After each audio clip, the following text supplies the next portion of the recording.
시대에 좋은 대안이지만 문턱이 높게 느껴지는 드라이브인 예배. 그 문을 활짝 열고 그 경계를 허문 교회가 있습니다. 비대면 시대 돌파구를 찾다 5번째 교회를 만나봅니다. 포스트 코로나 시대 새로운 변화에 지혜롭게 대처해 나가는 NGO들의 이야기를 들어봅니다. 첫 번째 순서로 한국 컴패션 찾아가 봤습니다.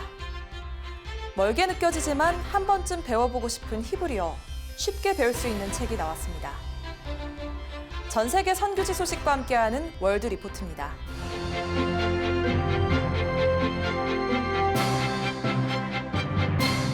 안녕하십니까, CGN투데이입니다. 첫 소식입니다.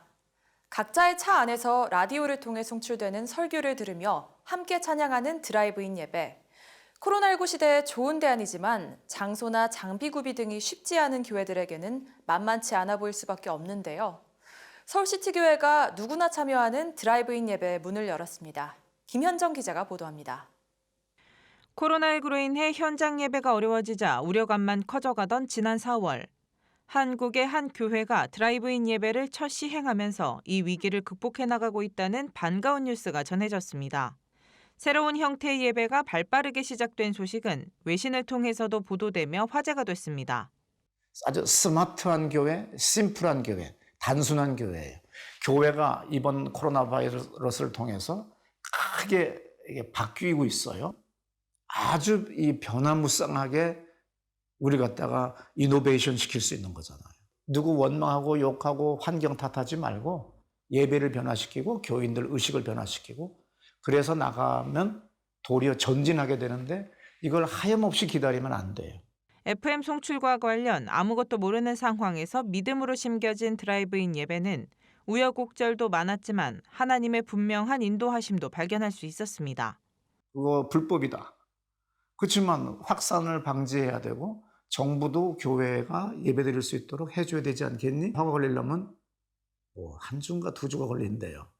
안 된다. 우리는 당장 해야 된다. 한국 최초로 이 드라이브인 워십 할 수 있도록 방송국 허가를 해줬어요. 24시간 6개월 동안. 코로나19로 인해 어렵고 우울하고 침체된 분위기 속 드라이브인 예배는 잔치이자 기쁨이 되고 있다고 합니다. 그날 오시는 분들 너무 좋으니까 우리 크게 축제 기분으로 수건 큰 타월 하나씩 나눠드리자. 물도 줘야 되고 야구르트도 줘야 되고 쥐보도 넣고 또 물휴지도 넣어야 되고 소독약도 넣어야 되고 하니까 이게 축제 기분이 나잖아요. 매주 다른 떡, 다른 선물은 예배에 오는 성도들에게 큰 기대감이 되기도 합니다. 여기서 멈추지 않고 지난 9월부터는 새로운 연합의 시도가 일어났습니다. 나만 즐거우면 안 되지. 그래서 제가 또 페이스북이나 SNS, 카톡을 통해 가지고 함께 참여하고 싶으신 분들 계시면 참여합시다. 나만 이 좋은 걸 누리면 안 되잖아요. 여러 교회들, 연합체들에다가 연락을 했어요. 나는 사회만 보고 모든 것은 다 우리 교회가 다 준비해 주겠다. 미자립교회와 개척교회 등 10여 곳이 함께 참여한 첫 연합예배는 설교, 특송, 기도에 모두가 자발적으로 참여하는 기쁨의 축제가 됐습니다. 헌금도 불이웃 돕기의 절반을 사용하고 나머지는 각 교회와 함께 나눴습니다. 참여교회들은 이 시간들에 대해 멋있는 동역이었다며 감사를 전했습니다.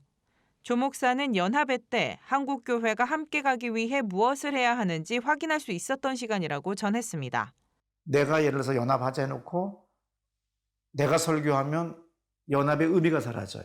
설교와 기도와 모든 찬양인도 이런 건 전부 다 그 교회들이 하실 수 있도록 하자. 그러면 목사님들도 거기 교인들도 자긍심을 갖잖아요. 기쁘잖아요. 그래서 아주 즐거운 축제, 아주 기쁜 예배가 되었고. CGN투데이 김현정입니다.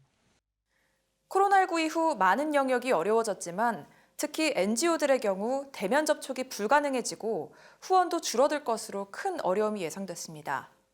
이러한 어려움들을 기독 NGO들은 어떻게 헤쳐나가고 있는지 이야기 들어봤습니다. 첫 번째 순서로 한국 컴패션 찾아가 봤습니다. 보도에 박건희 기자입니다. 코로나19 발생 후 컴패션은 25개 수혜국에서 현지 정부의 방역 수칙을 준수하며 비상운영 체제에 돌입했습니다.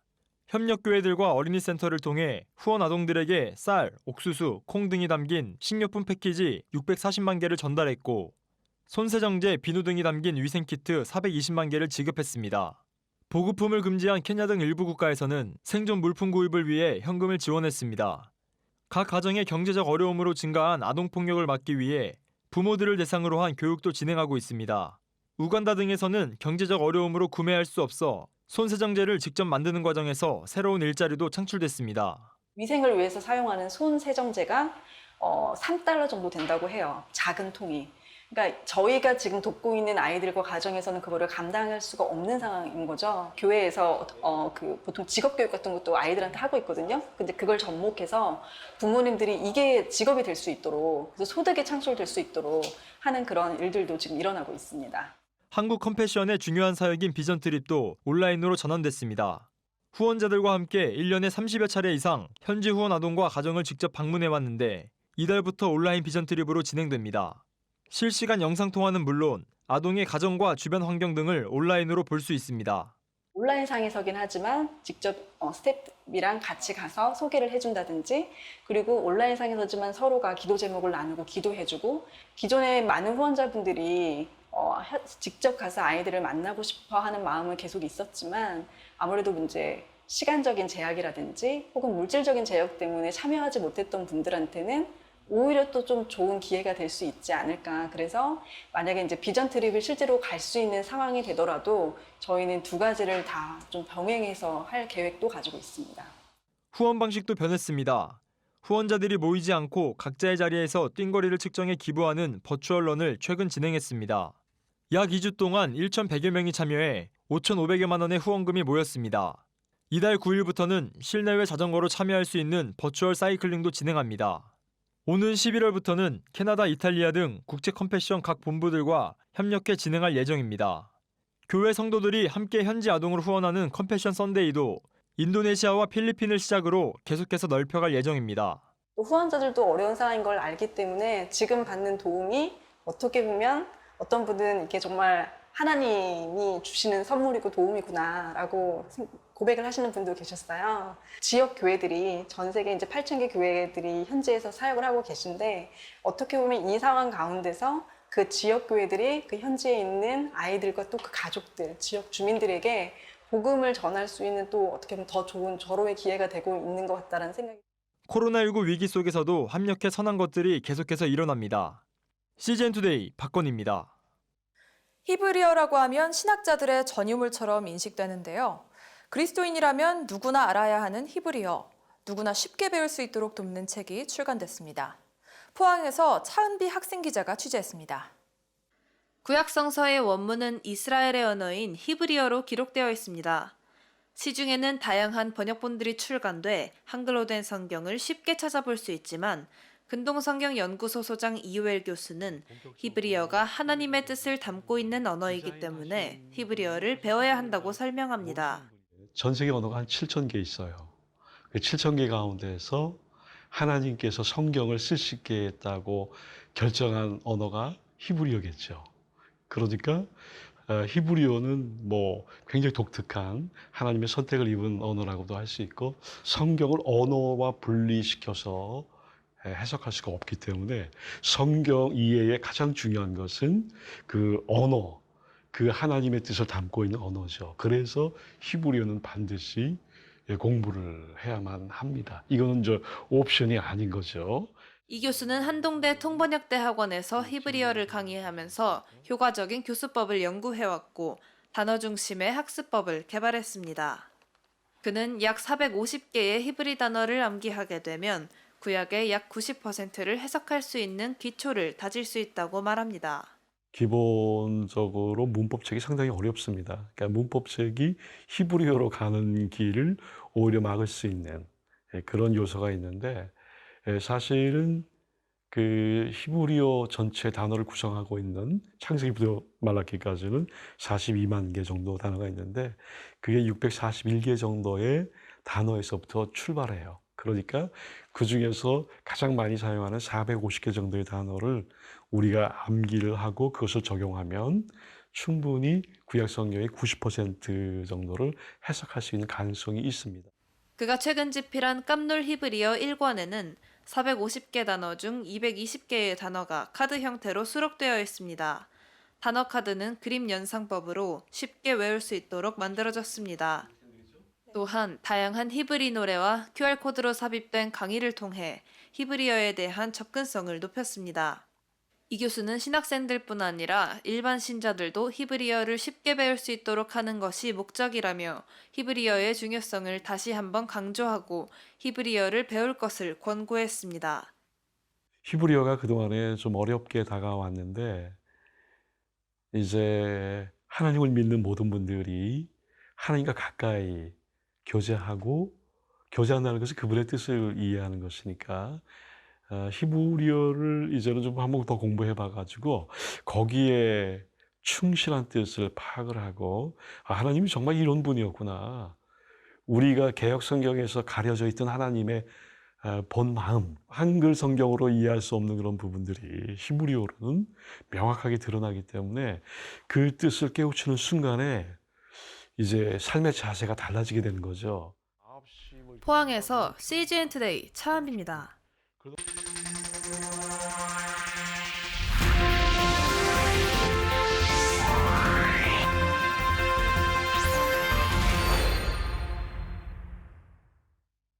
전 세계 선교지 소식을 전해드리는 월드리포트입니다. 이스라엘이 걸프 지역 아랍 국가들과 정식 외교 관계를 수립했습니다. 미국의 중재로 성사된 이번 협정은 1948년 이스라엘 건국 이래 처음입니다. 이스라엘은 아랍에미리트 그리고 바레인과 각각 양자 협정을 맺는 동시에 3개국 간의 3자 협정 또한 체결했습니다. 아브라함 협정이라고도 명명된 서명식은 백악관에서 진행됐으며 도널드 트럼프 미국 대통령이 중재자이자 증인 자격으로 협정에 서명했습니다. 이로써 이스라엘과 국교를 정상화한 아랍 국가는 이집트와 요르단을 포함해 4개국으로 늘었습니다. We're here this afternoon to change the course of history. 아브라함 협정이라고 이름 지어진 역사적인 평화 협정이 백악관 남쪽 잔디마당에서 체결됐습니다. Israel, the United Arab Emirates, and Bahrain will establish embassies, exchange ambassadors. Is the beginning of a new era of peace for Israel, for the wider Arab world, and it's very humbling for me to be some small part of it. Let me start by conveying the best regards of the UAE people. 아랍에미리트는 걸프 지역 국가 가운데선 처음이자 아랍 국가로선 세 번째로 이스라엘과 수교했습니다. 바레인은 그 뒤를 이었습니다. This day is a pivot of history. It heralds a new dawn of peace. For thousands of years, the Jewish people have prayed for peace. For decades, the Jewish state has prayed for peace. We can see before us a golden opportunity for peace, security, and prosperity for our region. 전문가들은 이번 평화 협정이 중동 지역의 안정과 평화의 초석이 될 거라고 평가했습니다. To be Jewish, to be an evangelical, and to be there watching it unfold, this is prophetic, it's historic, it's exciting, and it's personal for me. I've had two sons serve in the Israeli military, and I want them to have peace. 이스라엘은 이번 협정으로 요르단강 서안지구 합병 계획 철회에 동의했습니다. 그러나 이스라엘군에 따르면 협정 서명식이 진행되던 시간에 팔레스타인 가자 지구에서 로켓 2발이 발사돼 한 발은 요격됐지만 한 발은 남부 해안 도시 아슈도드에 떨어지면서 2명이 다쳤다고 전했습니다. 팔레스타인은 평화 협정에 반대하며 항의 시위를 벌이는 등 강력하게 비난하고 있습니다. We want the Palestinians to come to the table, but we can't want peace more than they do. And so to date, they have reacted badly to our proposal. They've reacted badly to our peace agreements with the United Arab Emirates and with Bahrain. And it's a huge mistake by the leadership. 한편 트럼프 대통령은 서명식 연설에서 5개에서 6개 국가와 이스라엘 사이의 평화 협정을 추진하고 있다며 빠른 시일 내에 진행될 것이라고 밝혔습니다. 이 가운데 사우디아라비아가 포함된다면 레바논, 시리아, 이란에 큰 영향력을 끼칠 것으로 보입니다. 지금까지 CBN과 함께하는 월드리포트였습니다. 오늘의 단신입니다. 이화여대 여성신학연구소와 기독교학과, 신학대학원 등 이화 신학공동체는 오는 7일과 14일 전환의 시대 기독시민 어떻게 살 것인가를 주제로 줌을 통해 웨비나를 진행합니다. 웨비나에서 정치, 경제, 기후변화, 예배생활, 정신건강 등 4개 주제가 다뤄지며 홍기빈 전환사회연구소 공동대표, 조천호 전 국립기상과학원장 등이 연사로 나서 강의를 진행할 예정입니다. 사단법인 세계한국인 기독교 총연합회 후원이사장인 김희선 장로가 최근 사랑의 마스크 후원식을 갖고 약 1천만 원 상당의 마스크를 후원했습니다. 세기총은 해외 선교사와 동포들에게 마스크 등 방역물품 보내기 캠페인을 전개하고 있으며 이번에 김희선 장로가 후원한 마스크 역시 도움이 필요한 선교 지역에 보내질 계획입니다. 최근 로이터 통신은 코로나19 치명률이 북미 지역 2.9%, 유럽 4.5%에 비해 아프리카는 2.4%에 불과하다고 밝혔습니다. 아프리카 지역이 상대적으로 치명률이 낮은 이유로 잦은 전염병 발생에서 얻은 노하우, 상대적으로 두터운 젊은 연령층, 신속한 국경 봉쇄 등을 꼽았습니다. 사하라 사막 이남 지역에서 전체 인구 중 25세 미만 비율이 62%에 달하는 반면 유럽과 북미는 28%에 불과하다고 전했습니다.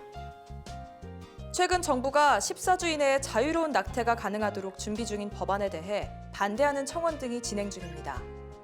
청원자는 현재 우리나라 낙태의 95.3%가 임신 후 12주 이내에 이루어지고 있기 때문에 정부의 이러한 계획은 사실상 모든 낙태를 허용하겠다는 것이라며 세상에서 가장 연약한 태아들의 생명을 지켜주고 여성의 건강권도 보장하는 대한민국 정부가 되어달라고 호소했습니다. CGN투데이는 세상을 바라보는 그리스도인들의 현명한 눈이 되겠습니다. 시청해주셔서 감사합니다.